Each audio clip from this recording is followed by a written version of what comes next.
My name is Jesse Carosi, and I'm the Director of Post@Sim. We've had a lot of clients reach out recently looking into virtual video assist solutions.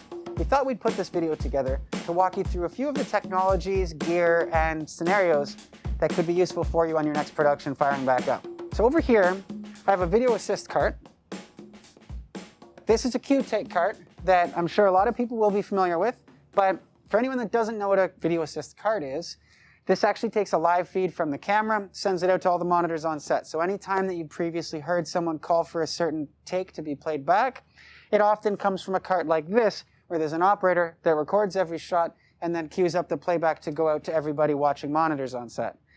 This cart is typically connected through a physical cable, though, to the camera. Or if they're not connected through a physical cable, it's wireless, but within a certain proximity. So now we want to send the live feed from the camera through the cart out to the world. So how do we do that? We need internet, somehow. So you could connect to your soundstage's internet, certainly, but maybe that internet isn't quite fast enough. Or maybe you actually don't have internet because you're in a remote location. So over here, I have a product from a company called First Mile. This is called a gateway. And so what this gateway device does is it bonds together cellular networks and allows you to have internet wherever this device may be. So as an example, I have my laptop over here, and we'll see if I just click on the wireless connection, you'll see that I'm currently connected to First Mile Tech. So that is the internet that this device is serving up. So here, we actually have the live feed from the cart going out through a Zoom call. There's various solutions for how you could actually tap into this live feed, whether it's Evercast, whether you're on a Zoom call like we are now, or maybe it's Teams, or maybe you're using a SohoNet Clearview option. Every job is going to have their own security requirements, so that will change job to job. Either way, every one of them are going to have their own subtleties in regards to the latency. So as you can see, if I'm moving here, each solution may be slightly different. Now, I can also show you that on my phone here, this is the Q-Take app. So you'll see if I move my hand, there's a little bit of a different amount of latency. But that is available on an iPad, on an iPhone, and that is Q-Take's own application. So everything that I've shown you right now assumes that your cart is near the camera. Let's say you can't have your cart near the camera and you want to have your cart remote for whatever reason. I think I'll get into more specifics on scenarios later, but let me show you another device, and this is called an NGO. So this NGO is very similar to the First Mile gateway that I previously showed. However, now it's a little bit more portable, looks like a backpack as you can see, and it as well though bonds together cellular networks, and it allows you to send that live feed from the camera straight up into the cloud and then back to the cart, and then the cart can serve it up to the world. So as an example, if you had this camera as a second unit going out, but you don't want to take your cart with you, then you could take this NGO, attach it to the camera, and now that feed from the camera can get back to main unit or wherever that cart happens to be sitting. Again, I'll get into a little bit more scenarios soon, but that's just an entry level to that. So, everything that I've shown you is assuming that you're monitoring live. You are seeing everything that the camera sees. There's going to be scenarios, though, where maybe people don't have the bandwidth to be able to constantly be streaming and taking up the data to watch everything live. Or maybe you don't want everybody to see everything live. So in that scenario, there's another thing I wanted to introduce, which is called Immediates from a company called Moxion. So to do so, I'm going to record a file on the Q-Take cart.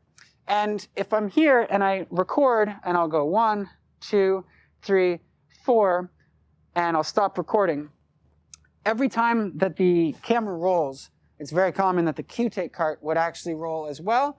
And that just turned that roll into a QuickTime file that will now go back into Moxion. So Moxion is a web application that I currently have open on my laptop. If you're familiar with Pix or DAX, Circle Takes, any of these applications, it's very similar to that in that it's a daily streaming platform. However, right now, we're talking about something that we're calling immediates. So the idea is the moment you stop recording on the Q-Take cart, it actually packages up that QuickTime and sends it out into the web on this application Moxion. So we'll see in a brief moment here that the shot will load up onto my laptop. As you can see, it says new asset created, and there it is. It autoplays for me, which is kind of nice. And the difference between the live stream that we were previously looking at in this is now I can go in here and I can scrub around and I can control my own playback and choose which take I want to look at. Whereas you can't really do that with the live stream unless you use comms and actually connect with the video assist operator and you get them to control the playback and everybody sees it. So the other scenario is maybe I'm not always in front of my laptop while they're rolling. In this scenario, or if they're shooting at night or something, I don't have to wait till dailies are done to see what they rolled. It could be minutes later, it could be hours later that I looked at it.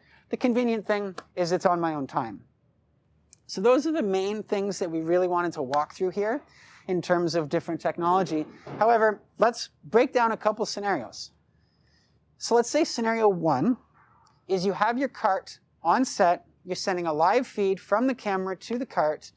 That then sends out the wireless signal through the gateway device we talked about to everybody that's monitoring remotely, seeing the live feed. Another scenario, maybe you have that camera going off on a second unit and you want to send the NGO with it, and you can send that feed back wherever that gateway is and wherever that video assist card is, and then again, it sends it out to the world. Now let's move on to scenario two. Scenario two would be you don't have that cart on set. The cart is actually located in a production office, in a remote location of some type, wherever that may be.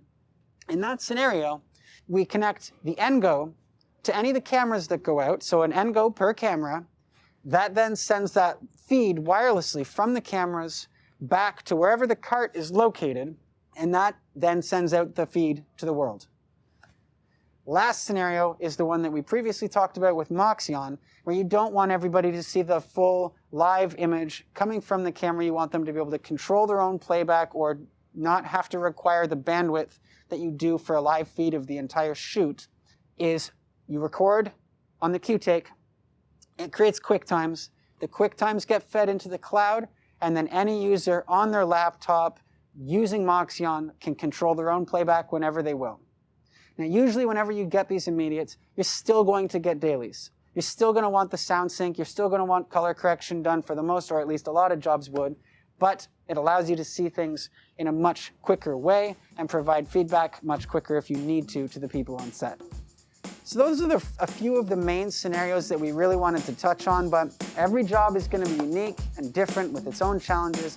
By all means, reach out if you have any questions, as we're all learning to better handle this situation with COVID-19 shooting. Thank you.